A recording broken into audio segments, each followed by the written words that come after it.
tuto sur nos amis les éperons. Et oui, parce que ce ne sont pas nos ennemis, mais plutôt nos amis. Ce ne sont pas des punitions, mais plutôt une grande aide pour certains grands, on va dire, dresseurs ou amateurs de dressage.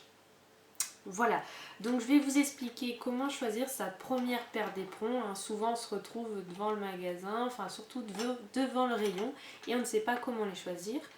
Je vais vous aider à comment bien les installer et surtout comment bien vous en servir. Voilà. Alors, on commence tout simplement donc par acheter sa première paire d'éperons. On est tout fier, on est tout content, c'est super, mais on ne sait pas comment les choisir. Alors tout simplement, il y a des tailles. Il y a des tailles pour hommes, des tailles pour femmes et des tailles pour enfants. Donc moi bien évidemment je suis une femme, donc j'ai pris bien sûr taille femme. Donc là c'est marqué lady, donc c'est bien femme en français. Déjà, donc vous avez une petite sélection pour femmes. Ensuite, vous verrez, il y aura plusieurs embouts. Alors, il y aura donc comme moi des bouts ronds, il y aura des bouts qui seront carrés et des bouts, moi j'appelle ça à roulettes, les étoiles à roulettes, là, ce qu'ils ont souvent les cow-boys. Donc voilà, alors ce qu'il faut savoir, c'est que les plus ronds sont les plus doux. Ensuite, vous avez les carrés qui commencent à être un peu plus sévères et surtout les très sévères. Ce sont donc les à roulettes, les petites étoiles à roulettes. Ceux-là sont les plus sévères. Donc moi j'ai pris un bout rond parce que pour l'utilité que j'en fais, je ne pense pas qu'un bout carré, et pour les chevaux que je monte, un bout carré serait trop sévère. Donc un bout rond suffit largement. Alors après, ce qu'il faut savoir, il y a plusieurs tailles pour la tige des bouts. Donc juste la taille de ça. Moi j'ai pris du 20 mm parce que on choisit donc la taille de la tige en fonction de l'emplacement de votre jambe. Donc si votre jambe sera plus avancée, aura tendance à être avancée, la tige sera plus longue. Si votre jambe a tendance à être en arrière, on va dire, à la place, enfin bref, en arrière, la tige sera plus petite.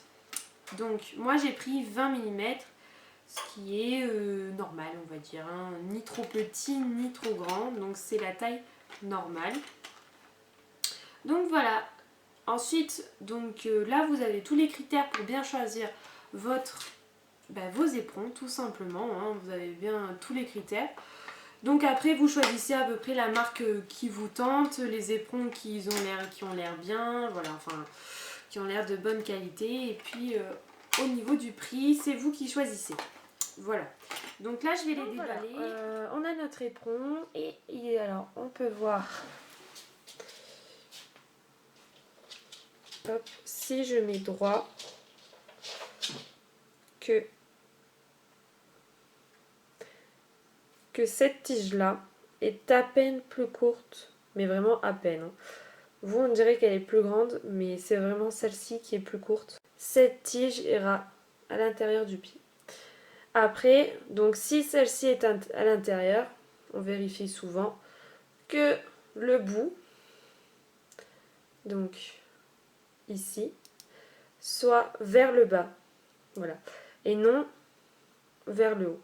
Parce que si je mets donc vers le haut, ma tige la plus courte sera à l'extérieur. Donc obligatoirement, plus courte à l'intérieur, petit bout vers le bas. On va mettre maintenant la languette.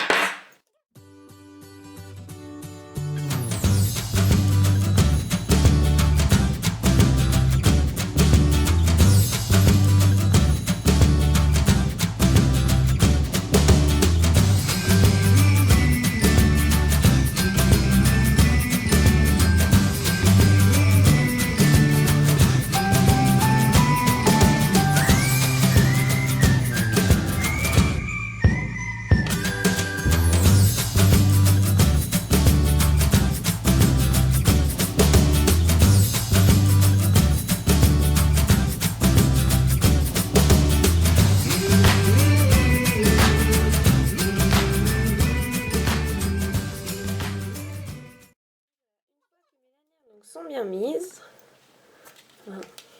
Comme ça. Comme ça. Je vais pouvoir le mettre à ma chaussure. Donc tout simplement. Hop. Attendez. Voilà, moi je tire à fond pour que ce soit le plus simple possible. Donc je fais ça. Je passe ma lanière en dessous.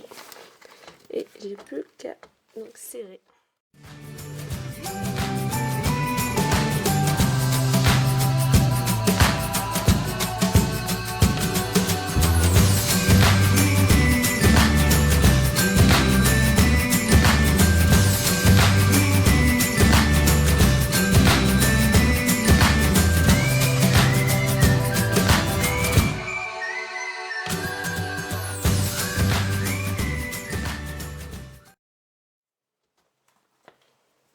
Et voilà, mon éperon est mis. Alors comme on peut le voir, il est juste au-dessus de mon talon, donc c'est-à-dire au niveau de mon tendon d'Achille. Voilà. Et juste en dessous, donc ma cheville qui se trouve ici. Voilà. Et ma malléole qui est là. Voilà. Donc il doit être entre la malléole et mon talon.